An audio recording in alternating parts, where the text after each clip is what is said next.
nada, vamos a continuar un poquinho resolvendo exercicios e vendo pues, toda esta cousiña da probabilidade, vale? Bueno, vamos a recordar outra vez de novo o concepto de probabilidade, os axiomas de Kolmogorov, as propiedades, que son as que estamos a utilizar estes días, vale? Así que nada, de novo facemos un pequeno esquemiña de todo o que vimos, vale? De entrada, pues temos un experimento aleatorio. O experimento aleatorio non vou escribir xa o que é, pero bueno, recordade que era un experimento que dependía exclusivamente do azar, é dicir, que non sabíamos o que iba a acontecer, sabendo cal era o conxunto de posibles resultados e que se podía repetir de maneira indefinida sin saber nunca que o que iba a acontecer, con espazo da mostra omega, onde omega recordade que era o conxunto de todas as posibles resultados do experimento aleatorio, vale? Era, bueno, pues ese era o conxunto de todos os posibles resultados, que temos pues, algún suceso, non?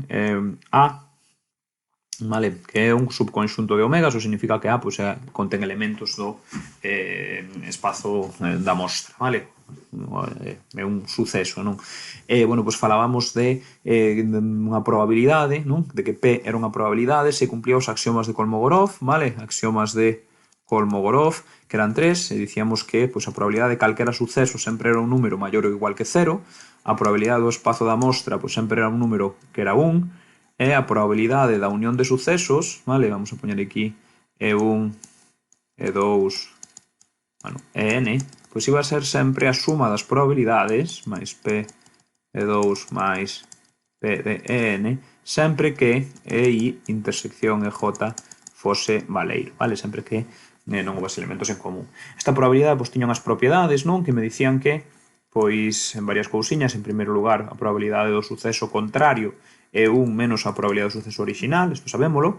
A probabilidade da unión de dous sucesos era a probabilidade de 1 máis a probabilidade do outro menos a probabilidade de intersección, isto tamén o sabemos, vale? Penso que xa está. Bueno, logo tiñamos tamén algunhas propiedades de conxuntos que se eran moi útiles aquí, como que o contrario do contrario original, ou as leis de Morgan de que a unión dos contrarios era o contrario, perdón, o complementario da unión era a intersección dos complementarios, e o complementario da intersección pois a unión dos complementarios, non? Pero menos chamaba. Con isto, pois nos definimos o que eran sucesos, bueno, tiñamos uns sucesos, non? Que eran sucesos imposibles, non? O suceso imposible era o que chamábamos conxunto baleiro, non? E a probabilidade dese conxunto baleiro pois, sempre era 0, e tiñamos un suceso seguro, non? Que era omega, onde a probabilidade dese suceso seguro pois, sabíamos que era sempre 1, non? Dous sucesos se dicían incompatibles cando a intersección B pois non tiña elementos, non? Isto era incompatibles, e dous sucesos pois, se chamaban independentes, vale? Cando a probabilidade de intersección pois, era o produto das probabilidades, non? Porque nos definimos unha probabilidade, que era a probabilidade condicionada, a probabilidade de A condicionada a B, era o mesmo que a probabilidade de A intersección B partido por a probabilidade de B, non? A condicionada B era A sabendo que acontece. Bueno, todo este rollo que vos acabo de soltar foi todo o que vimos de probabilidade, e isto unido no teorema de Bayes e das probabilidades totais en todo o contido teórico que tendes que coñecer neste tema, o cual está moi ben, non? Porque, bueno, pois nos permite resolver un montonazo de exercicios sabendo moi pouquiñas cousas, non? Por iso é un tema bonito, ou por lo menos a mí me parece, vale? Que sabendo moi pouquiños de contidos así, ou non é necesario saber moitas cousas, non como no tema de derivadas, non? Que si que temos que profundizar un montón de contidos. Aquí basta con razoar ben, e se razamos ben, pois as cousas xa salen, non? Igual ten algo máis de dificultade precisamente por ese motivo, non? Que non hai cousas que non se poden aprender, que hai que razoalas, pero, bueno, pues, ten a vantaxe de que ser moito máis entretido na miña humilde opinión, vale? Bueno, entón, vamos a resolver exercicios, non? Que é o que nos ocupa. No exercicio 12 di, dados A e B dous sucesos tales que a probabilidade de B contrario é 3 cuartos, a probabilidade de A é igual a probabilidade de A condicionado a B e é 1/3, razón se A e B son independentes. Perdón. Se A e B son independentes. Bueno. Entón, para razoar se A e B son independentes, temos que determinar, non sei se me borro 3 de aí, non quero salir, temos que determinar si a probabilidade de A intersección B, vale? Aquí este paréntesis vai aquí, é o mesmo que P de A por P de B ou non, vale? Isto é algo que temos que determinar si ou si, vale? Como podemos facer eso? Bueno, pois non sei por definición de probabilidade condicionada, que a probabilidade de A condicionado a B é o mesmo que a probabilidade da intersección partido por a probabilidade de B, verdade que sí? Sí. Bueno, pero a probabilidade de intersección B eu a teño aquí, non? Que é, perdón, a probabilidade de condicionado a B eu a teño aquí, que é un tercio, vale? Entón eu sei que isto é un tercio. E a probabilidade de B non a teño, pero sí que teño do seu contrario, non? Entonces eu sei que a probabilidade de B é xusto un menos a outra, non? É dicir, un cuarto, é o que falta para completar un. Entón isto de aquí eu sabería que é un cuarto. Desta maneira podo sacar a probabilidade de intersección, non? A probabilidade de A intersección B pois vai a ser un tercio por un cuarto. Un tercio por un cuarto, que van a ser, pois, un partido por 12. E agora temos que ver se isto é o mismo que P de A por P de B. Pois vamos a ver, vale? P de A por P de B, quanto é? P de A era un tercio, P de B era un cuarto, vale? E isto é un partido por 12. Coincide con P de A intersección B? Sí, vale. Logo, son independentes? Sí, vale. Son independentes. Vale, como coinciden esas dúas cousiñas, pois podemos decir que son independentes. Cando me falan de calcular P de A intersección B, como xa o fixen, vale, pois xa non teño que volver a calculalo, así que xa está feito perfectamente desde o principio, vale? Moi ben, vamos a facer o seguinte, a ver, no seguinte exercicio tendes que pensar en que... perdón, que movo todo. Tendes que pensar en nos sucesos A e B, vale? E ademais, pois temos que pensar nese contexto real que nos dan un pouquiño, vale? E é bastante interesante porque agora pois temos que empezar a resolver problemas con estas cuestións que estábamos facendo todo agora, non? De momento solamente pois tiñamos probabilidades abstractas, dado un suceso con a probabilidade xa determinada. Agora vai a empezar a ver que calculalo pois, na resolución de problemas, posto que estamos en matemáticas aplicadas e non en matemáticas teóricas, vale? Así que o que nos ocupa a nos pois, é precisamente a resolución de exercicios deste tipo. No exercicio 13 dices, dados os sucesos A e B, tales que P de A son 3 quintos, P de B son 2 tercios, a ver, P de A son 3 quintos, P de B son 2 tercios, vale?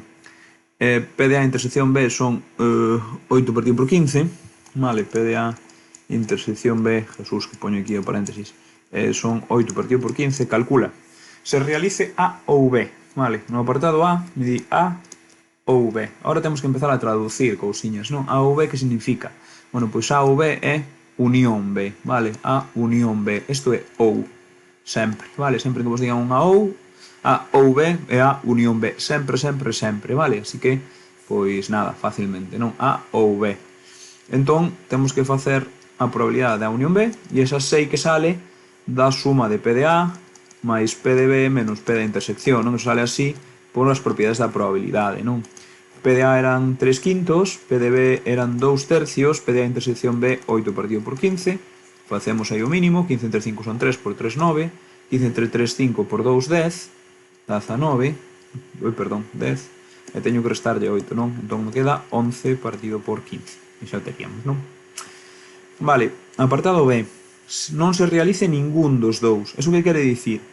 Pois ningún dos dous significa que calculemos a probabilidade de que non se realice A e que tampouco se realice B. Isto que nos están a pedir, vale? Non A e non B. Ok? Non se realice ningún dos dous. Entón traducimos, vale? Non ningún dos dous como non A e non B.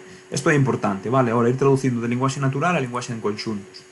Vale, isto cando vemos así, xa sabedes que sempre interpretamos unha lei de Morgan, así, non? E isto, pois sabemos xa que é 1 menos P de A unión B, e agora xa o facemos co calculado no exercicio no apartado anterior, non? 1 menos 11 partido por 15 son 15 menos 11 partido por 15, que son 4 partido por 15. Iso está feito, vale?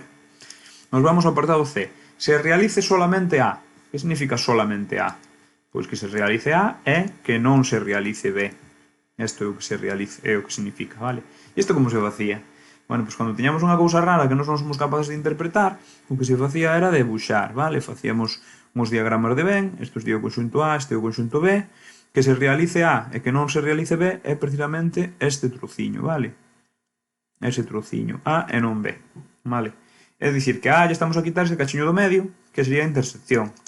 Isto é P de A menos P de A intersección B, vale? E isto, pois, xa temos todos os datos, non? Porque P de A o temos aquí como dato, eran 3 quintos, e P de A intersección B eran 8 partido por 15, non? Así que xa o temos. 3 por 3, 9, menos 8, 1. 1 partido por 15. Listo. Apartado D. Vou facer aquí nesta esquina para que non se me vaya moi para baixo. Solo B. Pois o mismo. Que se realice B e non se realice A. Vale, este é o que era, non? E tal e cual fixemos no de arriba, vale? Pois é que se realice B, vale? E non se realice a intersección dos dous. P de B menos P de A intersección B. P de B ahora eran 2 tercios, P de A intersección B, 8 partido por 15, 5 por 2, 10, menos 8, 2 partido por 15. Esta sería esa probabilidade. E por último, se realice solamente un dos dous. Solamente un dos dous. A ver, que este é o máis complicado, non? Vamos, o apartado é solamente un dos dous. Significa que se realice A e non B, ou que se realice B e non A. Iso o que temos aí, non? Se realicen estas dúas cousas, non? Entón, teríamos que facer que solamente se manifeste un. Vale, é dicir, que formalmente pues, teríamos algo así. Tería que darse A e non darse B, ou, vale, darse B e non darse A. Isto sería un pouquiño o que habería que facer, non? Calcular a probabilidade deste suceso. Que se dé ao primeiro e non o segundo, ou que se dé ao primeiro o segundo e non o primeiro, vale? E que lle pasa a esta unión? Pois que esta unión é disxunta, vale? Esta unión é disxunta, fixadevos, vale? Cando eu teño esa intersección de dous sucesos, se este é o suceso A e este é o suceso B, a primeira cuestión é isto que está aquí, vale? A primeira probabilidade é iso que pintei en azul, e a segunda probabilidade é isto que pintei en vermello. E estes dous conxuntos, tanto o azul como o vermello, non teñen elementos en común. Como non teñen elementos en común, eu sei, por a terceira propiedade da probabilidade, axioma de Kolmogorov, non? Que a probabilidade desta unión é a probabilidade A intersección B, vale? A probabilidade do primeiro conxunto, máis a probabilidade do segundo. Vale, isto é un dos tres axiomas da probabilidade, o terceiro axioma de Kolmogorov, non? Que dicía que cando eu tiña conxuntos que eran disxuntos, conxuntos que non tiñan elementos en común, a probabilidade da unión deses conxuntos era a suma das probabilidades. E estas dúas, pois xa as calculei nos apartados previos, non? Eran 1 partido por 15 máis 2 partido por 15, pois 3 partido por 15, que é un quinto, non? Xa teríamos aí calculada, pois, esa probabilidade, vale? Este é un exercicio moi bo, é moi bonito, ademais, non? Que permite determinar se coñecedes as propiedades da probabilidade e se sodes capaces de razoar ben, vale? Quero dicir, é un moi bo exercicio para facer. Moi bo exercicio. Bueno, vamos a facer agora o seguinte, vale? Vou baixar para baixo e me vou a traer para cá isto. O que pasa que trae máis cousas que unha, pero bueno. Non pasa nada, vale.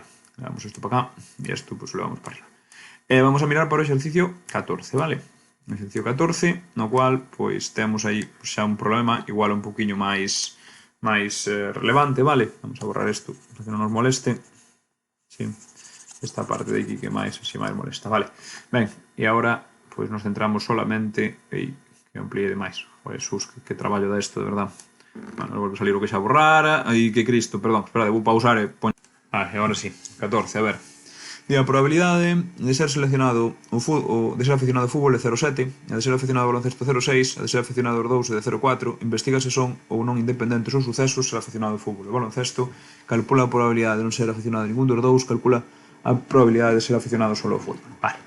Entón, vamos a distinguir aquí dous sucesos, vale? Neste caso, pois, o suceso ser aficionado ao fútbol que lle vamos a chamar F, vale? Vou poñer aquí F, ser aficionado ao fútbol, vale? E vamos a chamarlle B, pois a ser afeccionado ao baloncesto. Baloncesto, vale? Ben, e vamos a traducir isto a términos probabilísticos. Mira, a probabilidade de F é 0,7. P de F é 0,7. Máis cousas. Ser afeccionado ao baloncesto, P de B, é 0,6. Vale. Ser afeccionado aos dous, é dicir, P de ser aficionado ao fútbol intersección sempre é ser aficionado ao baloncesto, vale? É 0,4. E agora pois me piden preguntas. Probabilidade, investiga se son ou non independentes os sucesos ser aficionado ao fútbol e ao baloncesto. O que significaba que fosen independentes? Pois significaba que P de F intersección B ten que ser P de F por P de B. Isto é o que significaba, vale? Bueno, P de F intersección B é 0,4. P de F por P de B, facémolo. P de F por P de B é 0,7 por 0,6, que son 0,42. É 0,4, casi, pero non, vale? É distinto de 0,4. Por lo tanto, non son independentes. Non son independentes. Listo, vale? Calcula a probabilidade de non ser aficionado a ningún dos dous. É dicir, me están pedindo que faga P de A contrario, perdón, de non ser aficionado ao fútbol e tampouco ser aficionado ao baloncesto. Isto que me están pedindo. Non fútbol e non baloncesto. Isto xa intuímos lei de Morgan, non? F ou B contrario. E isto que é? 1 menos P de F unión B. Temos P de F unión B? Non, pero temos estas tres cousas e podemos obtelo, non? Eu sei que P de F unión B é P de F máis P de B menos P de F intersección B, verdade? P de F é 0,7, P de B é 0,6, P de F intersección B é 0,4. Vale, pois a ver, 1,3 menos 0,4, 0,9, non? 0,9. Esa sería a probabilidade de ser aficionado a algunha desas dúas cousas. Por lo tanto, esta que está aquí, a de non ser aficionado a ninguna, sería 1 menos 0,9, que é 0,1. Listo. E nos vamos ao último apartado. Calcula a probabilidade de ser aficionado solo ao fútbol. Solo ao fútbol, que significa? Pois ser aficionado ao fútbol e non ser aficionado ao baloncesto. Isto é o que significa, non? Como se facía isto? Bueno, pois xa usamos esta relación varias veces, pero en todo caso sempre a feixamos deducindo isto, non? Se isto é ser aficionado ao fútbol e isto ser aficionado ao baloncesto, ser aficionado solo ao fútbol é este trozo, non? É dicir, o de ser aficionado ao fútbol e non coincidir e ser aficionado ás dúas cousas. Por lo tanto, isto é a probabilidade de F menos a probabilidade dese trociño, que é a intersección. Vale, e ambas as dúas cousas as coñezo. A de F é 0,7, a de intersección é 0,4, por lo tanto, isto me dá 0,3, non? Xa estaría tamén resolto o exercicio 14, vale? Ben, podemos intentar resolver o 15, vale? Intentalo vos, soliños, a ver que tal se nos dá, vale? Logo, pois, mañá seguimos facendo, vale, algún exercicio destes, aínda que, bueno, vamos a ter que empezar a xa a ver o teorema das probabilidades totais e o teorema de Bayes, que xa os vimos ano pasado, un cuarto, que pasa que xa choveu moito, xa seguro que non vos acordades, vale? Nada, entón mañá, o dito, intentad resolver este, vale? Mañá resolvemos tamén o 16 e logo xa vemos o teorema de Bayes e o teorema das probabilidades totais, vale? Veña, chao rapazolos, deica.